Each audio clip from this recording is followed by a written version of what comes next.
just to play the devil's advocate on this, and I really don't know where I land on it. I hate TikTok. I don't allow my kids to be on TikTok.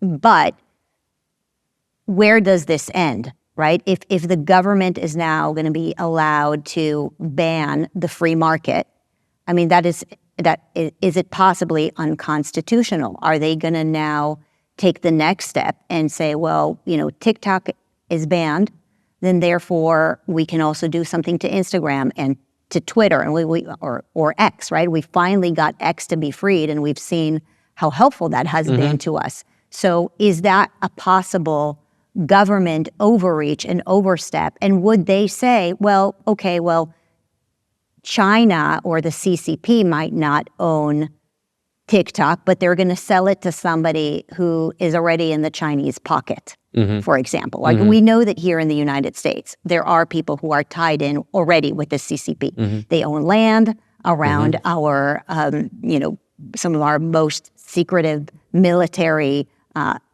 spaces in America. I mean, we know that there are people already here in the U.S. Could this just be a facade and a trick? Is it even going to work? I think that's a very good point to bring up, and a lot of people have been concerned as to the slippery slope. If we allow the government to ban one app, can they then ban Rumble or X or Facebook? I don't see that as a realistic near-term concern, and here's why. The United States Constitution, especially the First Amendment, applies to American citizens. And we have seen a very expansive application of the First Amendment for social media companies. So a lot of people know Section 230 under the Communications Decency Act. That has been extended beyond its original intention to provide effectively a full liability shield for big tech companies in America. And what they say is they have free speech too, effectively. And I know PragerU was involved in lawsuits. I'm currently have a lawsuit in the Supreme Court. And it's probably too protective of big tech companies. The difference here with TikTok is these are foreign citizens, Chinese nationals, and frankly, Chinese communists.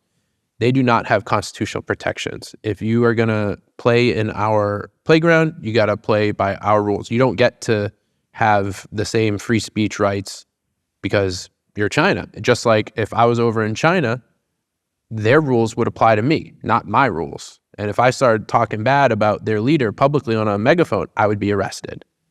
And I would say, wait, but it doesn't work that way. So they have to play by our rules, and our rules only apply to U.S. citizens and legal immigrants. So I don't see that as an issue for domestically owned big tech companies. But again, we have to keep an eye on Congress, because if they've passed the Patriot Act, they will do bad things to infringe on American civil liberties. But thus far, I don't see that as an issue here with the TikTok bill. I mean, maybe from another perspective is we are bleeding right now. We're bleeding in that we are seeing that our children are being attacked through TikTok. We're seeing the rise in fentanyl deaths. Many of them are related to, TikTok advertisements. You mentioned the transvestite movement, but it's not just that. It's the deaths that are happening from fentanyl, which is also pushed through China. And so you're saying we have to do something right now and hopefully be able to still hold our government accountable, but also not ignore the fact that we are being directly attacked through an app, which is completely unexpected. Nobody would have expected an app to be one of the ways that America would be possibly taken down, but it's become, I think, more dangerous than what people realize. China is the greatest foreign threat to our country. Where did COVID come from? Where in China did it come from? Okay. Where is the fentanyl coming from? Yes, it's coming through our border, but it's originating in China. TikTok, the psychological warfare being inflicted on impressionable teenagers. There is and don't even get me started on the infiltration of Chinese financial interests in our government, right? Sequoia Capital is a very big investor in TikTok, and they pay a lot of money to Mitch McConnell, Kevin McCarthy, the RNC, the DNC. They are playing both sides. So that's All the more reason why this is a bit surprising that both sides have agreed to go after TikTok, given that there are some certain U.S. investors with billions of dollars at stake. Well, I mean, so this is the other side of this, and my reaction is I don't want people to be duped, to think that now that the app would be owned by an American company, therefore they can, keep their guard down and just say, okay, the content now is safe. It's no longer the CCP. It's owned by Americans.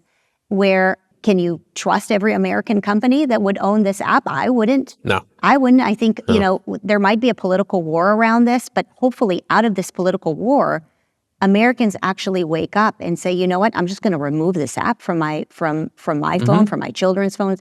I think that would be a better solution.